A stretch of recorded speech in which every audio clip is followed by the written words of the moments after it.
எதுவுமே நமக்கு துணையாய் நிற்காது. அதை ஒரு தேவனுடைய பிள்ளை ஆணித்தரமா அறிஞ்சு வச்சுக்கணும். நம்முடைய பணம் சில நேரத்தில் நமக்கு துணையா நிற்க முடியாது. நம்முடைய வேலை நமக்கு ஹெல்ப் பண்ணும் அப்படின்னு நினைப்போம். இல்ல, நம்முடைய வேலை நமக்கு துணையா நிற்க முடியாது. நம்முடைய படிப்பு நமக்கு துணையா நிற்கும்னு நினைப்போம். நம்முடைய படிப்பு நமக்கு துணையா நிற்க முடியாது.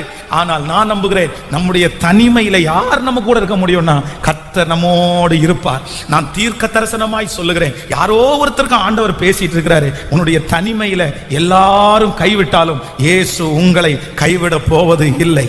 இதுவரையிலும் கர்த்தர் கைவிடல. இதுவரையிலும் எத்தனையோ சூழ்நிலையில நீங்க தனிமையா நிற்கும் போது உங்களுக்காக இயேசு பேசினார். உங்களுக்காக ஆண்டவரே ஆட்களை அனுப்பினார். ஆண்டவரே உங்களை தைரியப்படுத்தினார். ஆண்டவரே உங்களுக்கு பலன் தந்தார். இத்தனை நாட்கள் உங்கள் பிள்ளைகளை நீங்கள் வளர்த்தினது உங்கள் பலன் அல்ல.